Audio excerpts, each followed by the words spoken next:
everybody. So today I'm going to be talking about something that I think needs to gain much more popularity.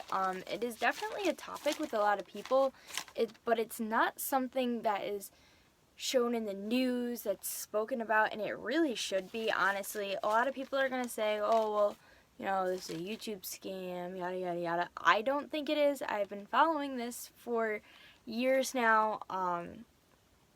And I don't think it's any sort of scam. I think this is a real life situation, and this father is just doing what's best for his kids. Obviously, I'm 19, I'm not a parent, but if I was in this situation, I would want my parents to do what he's doing. So, I have lots of notes here. I have about 4 pages worth of notes. Some of them have stuff written on the back. I got my laptop up with some video clips and reviews and Caleb Leverett's whole Facebook page, yeah. And excuse this because I don't sleep down here currently, so this is more of a storage area than it is a bed at the moment. But yeah. So basically, what this whole video recording is about is there is a father. His name is Caleb Leverett, and he is from Texas, and he has 4 children, and their names are Parker, Hayden, Blaine, and London. Parker is a year younger than me. He's 18. Hayden is 16, Blaine is 14, and London is 12. So 3 boys and a girl. 4 years ago, okay, so this family dynamic I'm going to explain first. I think that would be the best way to put it, so you're not getting confused with the storyline. So there's obviously these 4 children, then there's Caleb, the father, then you have Candace May and Jason May, and Candace is the mother, and Jason is the stepfather. So 4 years ago, Caleb posted a video. It was about 72 minutes long. I have it here. An hour, 12 minutes, and 33 seconds. Basically, it's a video of the oldest, Parker, as a 14-year-old, and basically what happened was, to sum it up quickly, Caleb had brought in all 4 of his children back to Candace's house. His visitation was over, 2 p.m. on a Sunday. He brought his kids back legally like he was supposed to.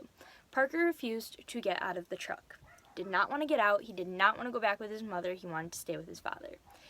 Caleb stayed in front of the house. He didn't go anywhere because he knew that was the agreement, 2 p.m. It's Sunday. Kids go back.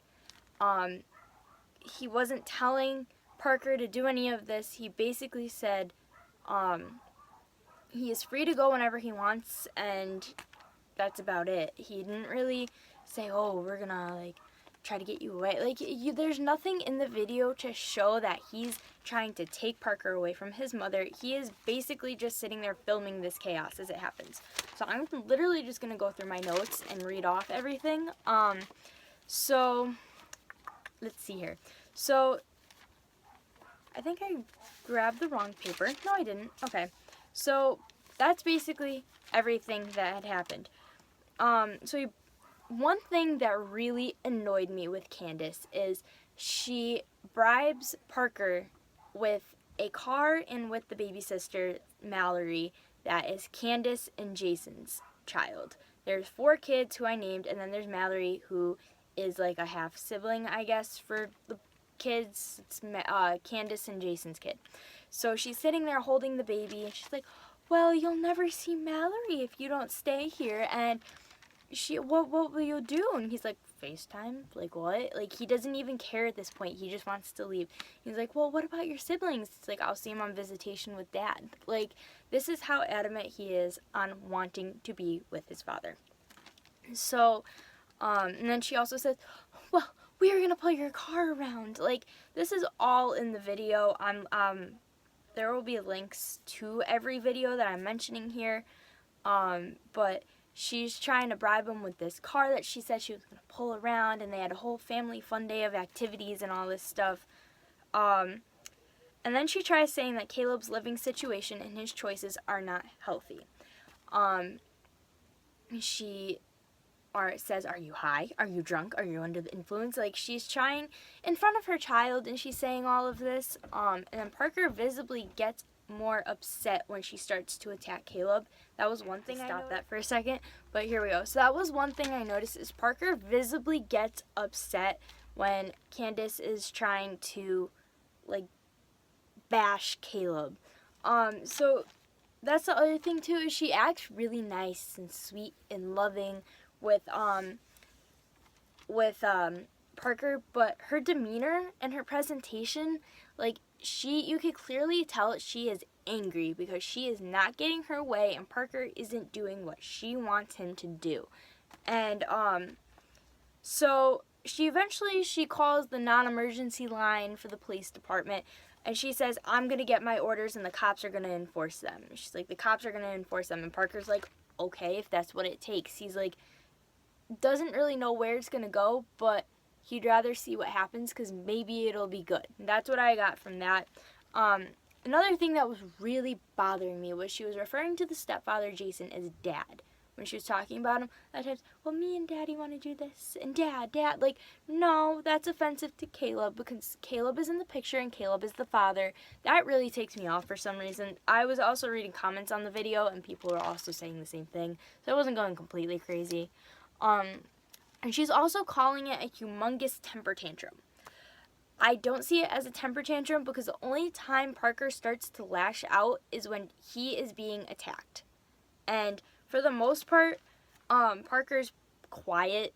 He's not really looking at her. And for the most part, he's answering pretty calmly. And he's giving legitimate answers to all of her questions. One thing she kept saying was, well, why not? Why not? He's like, I don't want to fight all the time. I'm sick of fighting. I don't want to fight with you. And that was his main thing. And he is visibly upset. Like, he is not happy. And that really, like, you can tell. It just, throughout the entire video, it is just getting worse as the video goes on. And he did keep his composure pretty well. Knowing me, would have been awful. I probably would have gotten arrested. I would have lashed. It would have been pretty. Another thing I noticed, when Candace touches him, he gets, like, really emotional. He's like, don't touch me. Like, he just gets very emotional when Candace starts to go near him or touch him. And Parker also tries to state how he feels, but Candace will, like, kibosh it every time. Like, well, no, we don't do that, and let's talk about it, and let's do this, and let's do that, and let's go talk to the youth pastor, and let's go inside and talk. We don't need to do this. This isn't civil. Or there's always an excuse. Every time Parker tries to say how he feels, he gets pretty much shut down. So, the other thing, too, is she doesn't want to include Caleb on any of the decisions, and she tries to say Caleb won't allow Parker to get out of the truck, and he's encouraging it. And Caleb states multiple times, Parker is free to go whenever he chooses. I'm not leaving here unless I'm told I can. And then also Candace wants to press charges on Caleb, and she's trying to sound like a victim on the phone with the cops. Every time somebody else that isn't involved comes around, like a neighbor, or she's on the phone with the cops, or dispatch, or the officers come up, she starts to, like, cry, and it's almost like it's rehearsed. Like, she can get herself to cry like that. I mean, I wasn't there. I don't know if there's actual tears, but it didn't look real to me. That was one thing I noticed. It really didn't look real. And it just went on and off like nobody's business. And then she's trying to talk to Parker about his weekend. And I noticed she's trying to, like, soften him up. Because then he's talking about his weekend. He's like, like, we all went hunting, and we did this, and we did that. And, he's talking to her, but I don't think he was falling for it either. I think he knew what he was doing. That's very manipulative. She's trying to talk to him about his weekend, and she's trying to soften him up and seem interested in what he's doing to pull him back in. That's something that a manipulating person does. And then something else that really bothered me was she says, you only see him 48 days a year. You don't know him. And Parker says, you don't give me the chance to know him. Everything is court ordered. There's never a chance where it's like, oh, it's Memorial Day. Could we stay an extra day? No. The court says, well, Memorial Day's on Monday, and you need to be back on Sunday. This happened to be Memorial Day weekend, that's why I'm saying it. Memorial Day weekend, you said this. The only time you can ever leave is when there's a funeral. Like, it's some big family thing. Like, it has to be court ordered, and they have to get it signed off before they could do anything. I understand that's how it goes, but is it really that big of a deal to stay for an extra day on Memorial Day? There's not any, like, come back on at 2 at Memorial Day if you really want to keep it somewhat simple, like, the same. Like, I didn't understand it. That's just her way of thinking. I'm not going to judge her on that. I just think it's a bit ridiculous. And then the other thing, where was I? I'm trying to keep this in order, so if you do watch the video, but this is kind of like a recap and how I feel about it.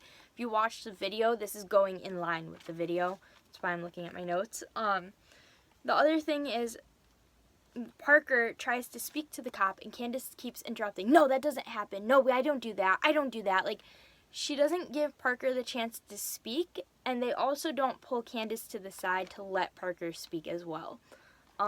So Parker, I think they visibly could see how upset he was, and I think they grasped it just by, like, the interruption and all that, but I don't think he really got a fair chance to explain how he felt, with the cops. And then, while that's happening, you can hear and see Caleb, like, rubbing his back and telling him to take deep breaths, like, it's okay, relax, that kind of thing. Candace isn't doing any of that. She's just yelling at him to come in the house.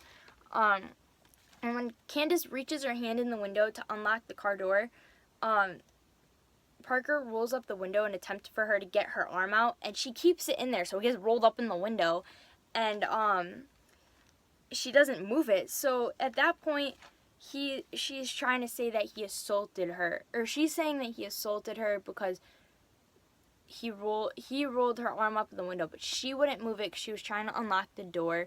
Like, it's a clashing thing. Like, why didn't you just move your arm? Now you're whining that your arm hurts. And she's like, see this? To the cop, and he's like, yep, Like, he's like, yeah, but, and then they're saying it could go into, like, a disturbance, and then she doesn't want to do that, or, it was this big mess where they're trying to keep it civil, but if it goes to a disturbance, it could escalate more, and he didn't want to do that.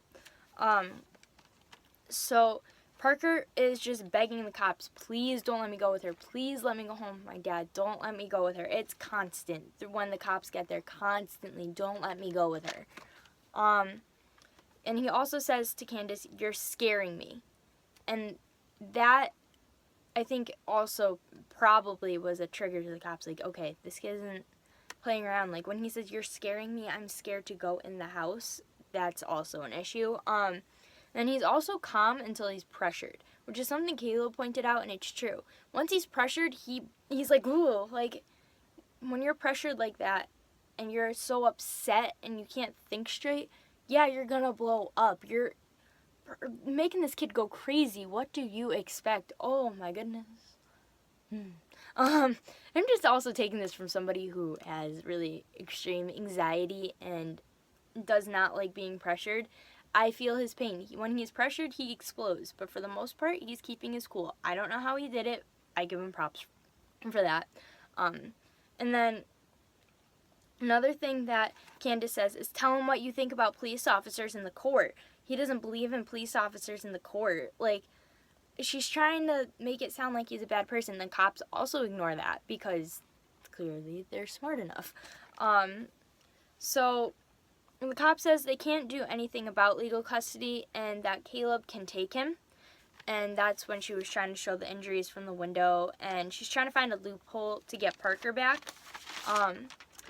She also, and then also something that she said was, well, or something that Parker said was, she calls me her baby, but she wants to press charges on me. But she's like, but no, that's how I'm going to get you back. If I press charges, I'll get you back. So now she's trying to press charges on her kid, and he's like, you're my mom, why are you pressing charges on me? She's calling me her baby, but she wants to press charges on me.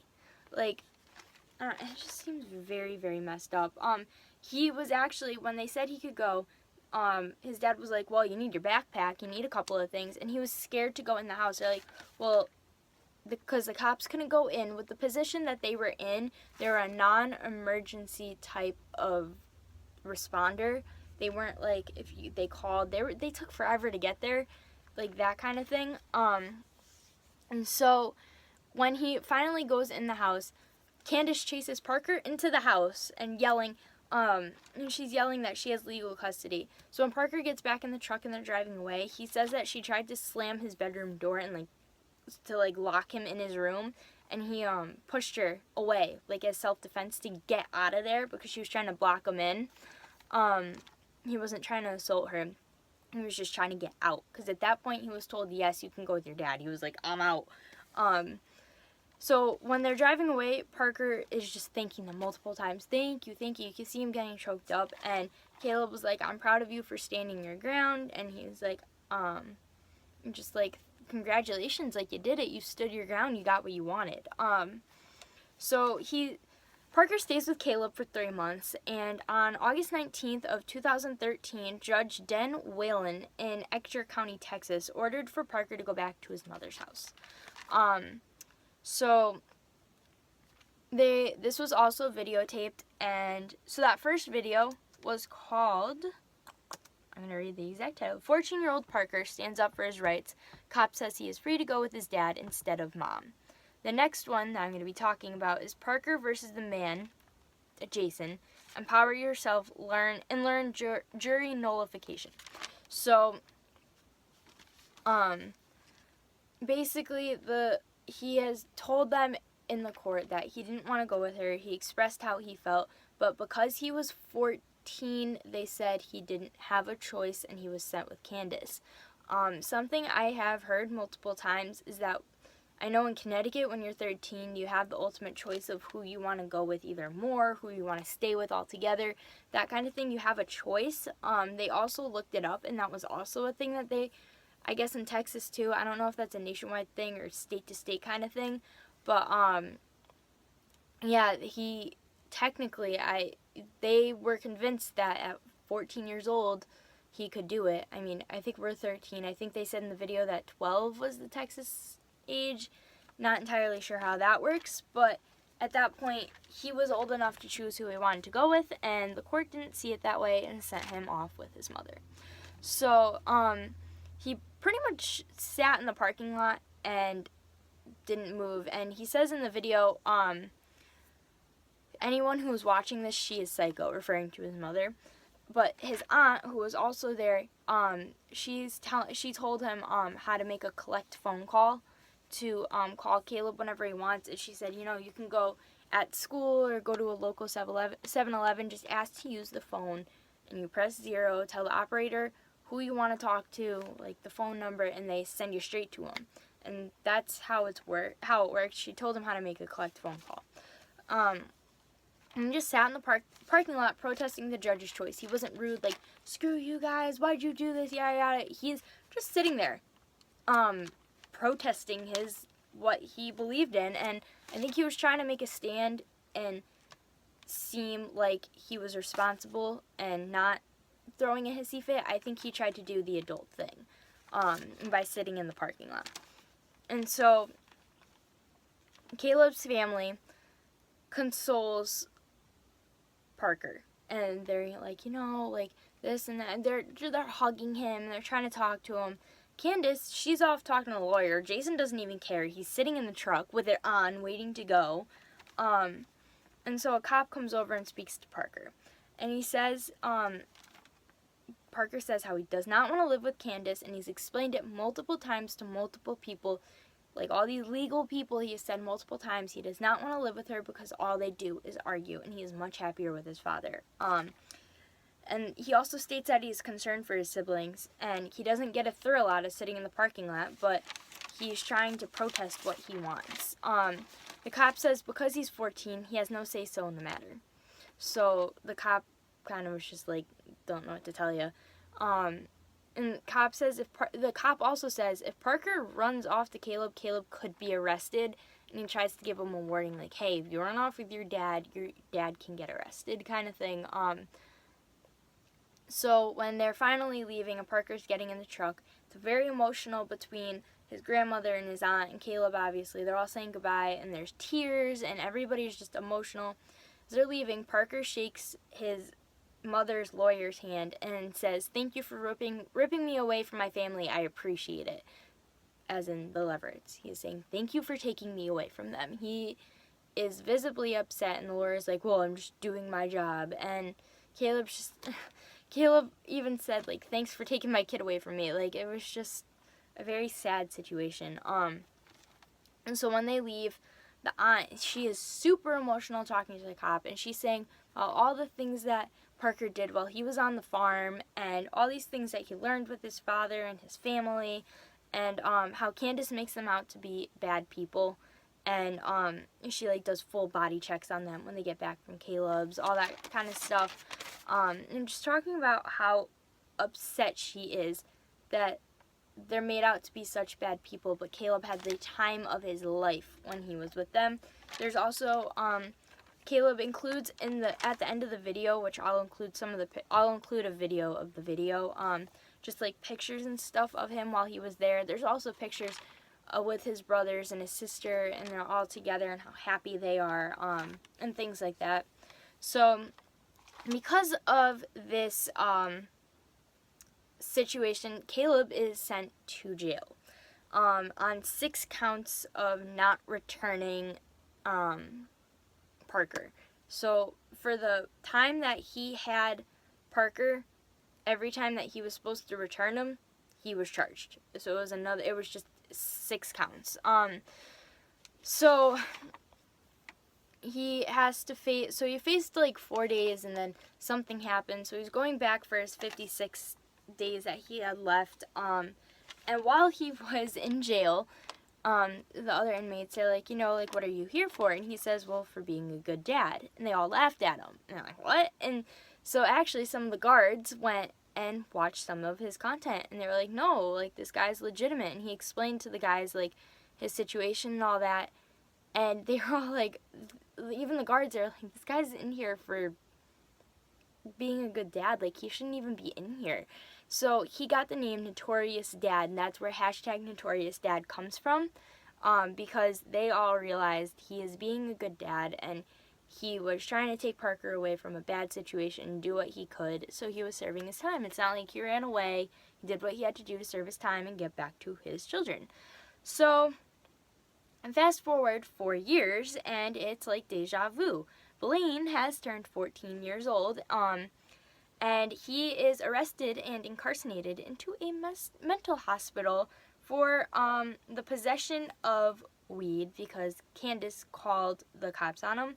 They found it in a socket or something. I'm not really for that kind of thing. That's not me, but he had it on him, and Candace called the police instead of doing something about it. So Caleb was outside of the house, and I guess they had I'm just gonna read my notes instead of trying to explain it, because it'll all get confusing. So he was arrested and incarcerated into a mental hospital. Nix on Babcock. So Blaine was arrested for the possession of weed because Candace called the police on him. One of the cops actually asks Caleb if he's been to jail, and Caleb says he does not want to answer that question.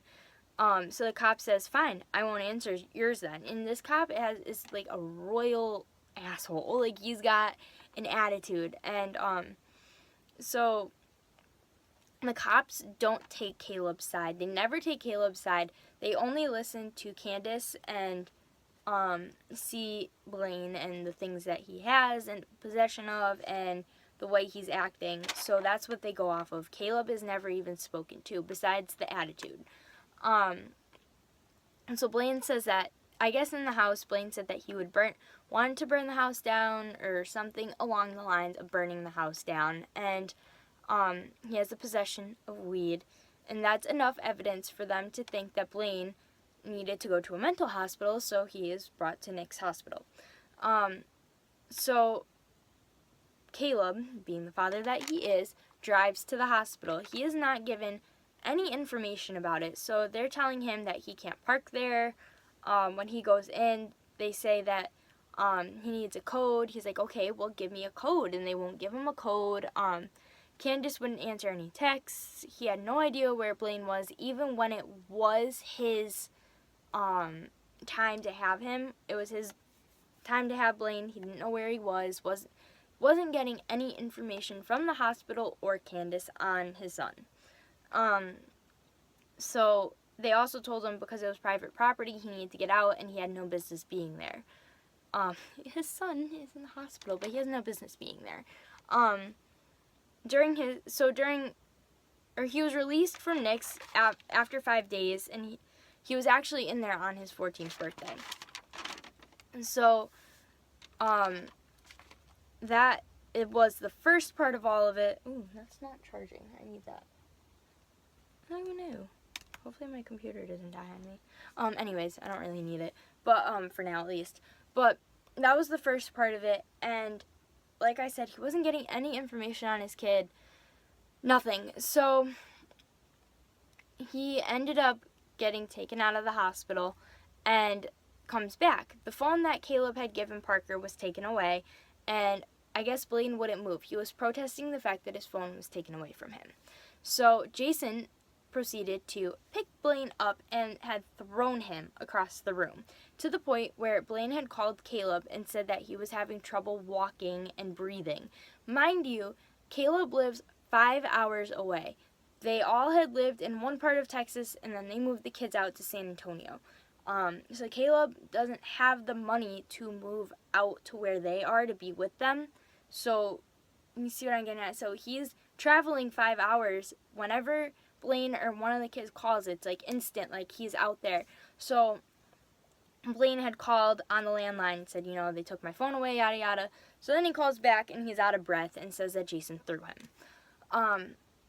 So I guess he said that Jason knew he screwed up and he tried to help him find the phone when Candace left, but he tried to call San Antonio Emergency Services and he couldn't reach them.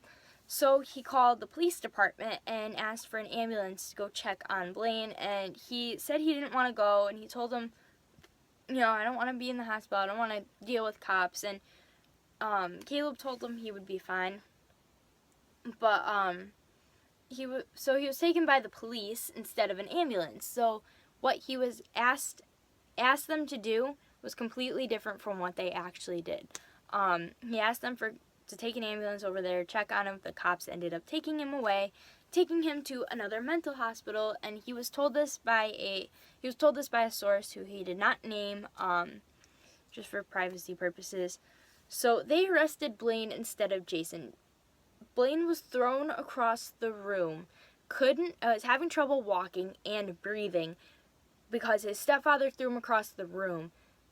But Blaine gets arrested instead. But Jason isn't in trouble.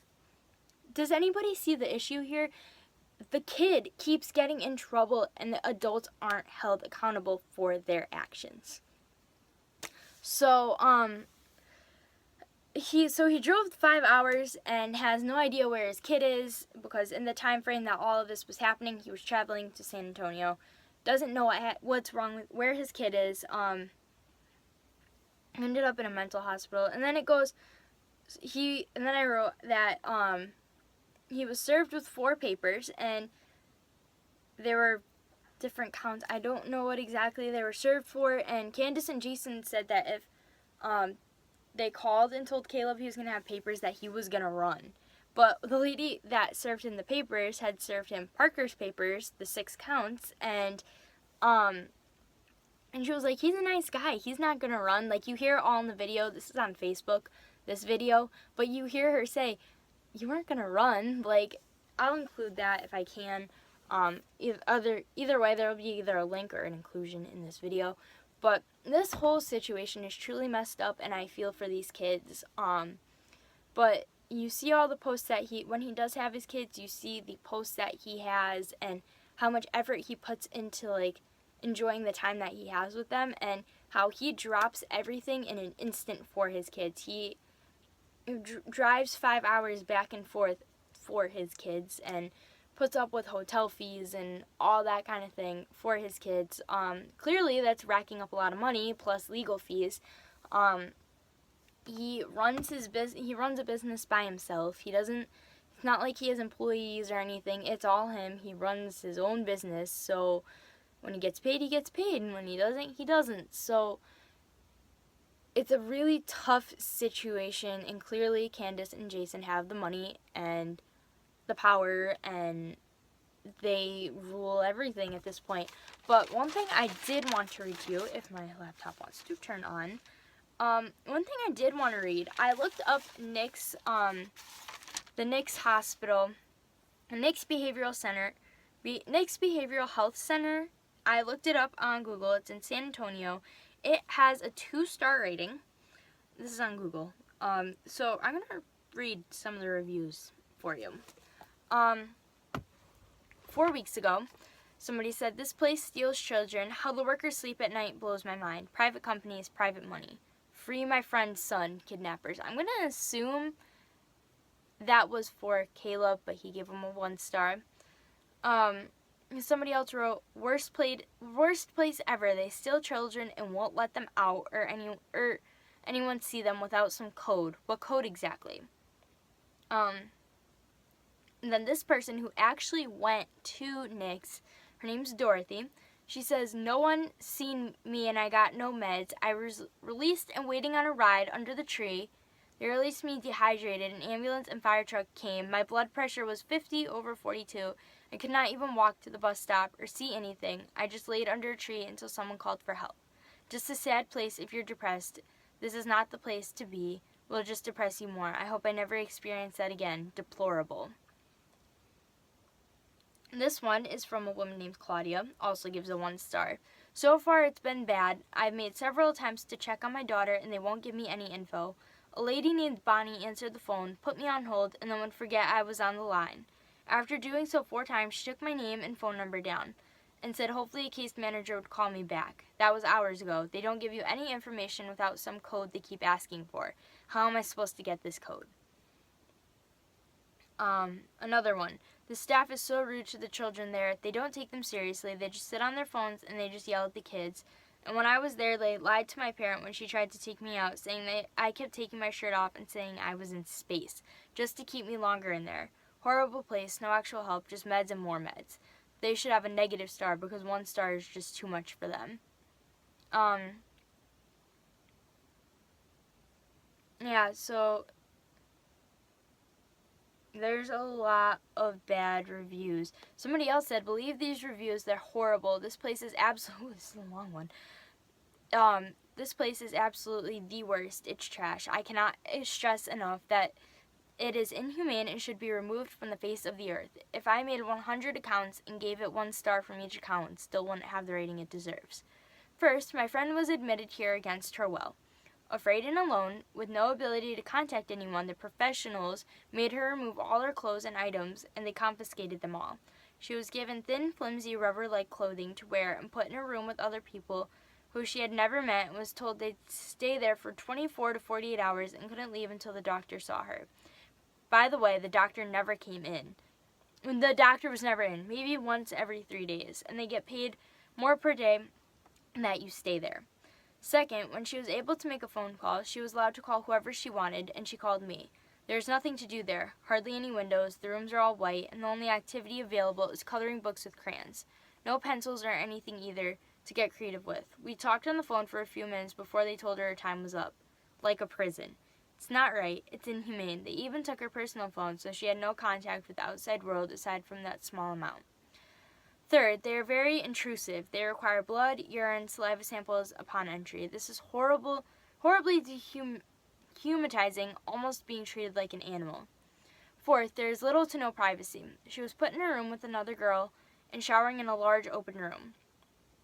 Fifth, staff obviously doesn't care about their job. The doctor is never in, and the other caseworkers are apathetic. They were heard laughing at the racist comments that a schizophrenic patient was yelling to herself, as if the patient's condition was some big joke to them. I wonder what other atrocities they thought were so funny. Conclusion. This place should be boycotted. No one should be making a profit off of some hellhole like this. I'm honestly considering picketing this place until it gets shut down. If they want to treat their patients like crap, they'll have to answer to people like me. Don't go here. Run." Those are just some of them. They vary in time. That last one was pretty insane. So from what Caleb said, they put Blaine on, I can tell you, they put him on a certain medication. I'm gonna look for it. so I have his page up here, and there's all of his videos, and no, we're not even going to worry about it. So if you go to Caleb Leverett on Facebook, all of his posts with his kids and videos and all that are on there. 14-year-old Parker stands up for his rights. Cops say he's free to go with his dad instead of mom. It's one major video. Parker versus the man, empower yourself, learn, jury nullification. And then if you look up Nick's Babcock, it'll bring you to the Google stuff. Most of Blaine's stuff is on Facebook. A lot of Parker's stuff is on YouTube. There's I'll leave links and stuff, but the whole situation is very insane, and I wanted to bring awareness to it for more people to at least support. Something else that happened was during the Parker versus the man video, his sister had said his phone number. So somebody wrote it in the comments. I actually texted it because after I went on Facebook, I saw it on my phone. I can't show you. When I went on Facebook, I saw that a lot of people were texting him. So I texted him and said, hey, I've been following this for years now. Been like kind of keeping updated, and I'm gonna make a video and post it to my Facebook and my YouTube and let people know what is happening with your family and what's going on. And I support you and your family. And so he's actually gonna post it to his Facebook as well. But I wanted to be another part in this and help him. In no way do I want to get involved legally. I'm just a supporter. But if anybody does notice this, I can give you his, and wants to reach out, I can give you his contact information, because I am sure he would be happy to hear from you if you have any connections. I know that there was something mentioned about Dr. Phil, and that would be amazing, because I watched Dr. Phil, and he could see right through Candace. He knows. But, yeah, he has got people in the works right now helping him, that he hasn't really mentioned because he doesn't want to he doesn't want to ruin anything. But yeah, this situation really does need to be fixed. I feel terrible for him and his kids, but yeah, I wanted to come on here and explain it, and I'm obviously going to include some things in the video for you to see, like with the kids and Caleb and all that. But thank you for taking the time to watch this, and I will keep you guys updated on the Leveretts and how things work out, but keep them in your prayers, because I know I'm keeping them in mind. Days past and days yet to come, and the message of freedom, the message of freedom. I stand at the edge of the pages of history, and lessons unlearned. It feels like these pages are remaining unturned, but boys, it's no mystery. Children, I'm sorry to leave you this world in a state of disaster. It was given to me in a similar state, but I woke up so late in the game. Now it's spiraling faster. 'Cause freedom's the answer, so what is the question? Resist the advances of force and aggression, and leave to your children the promise of something more.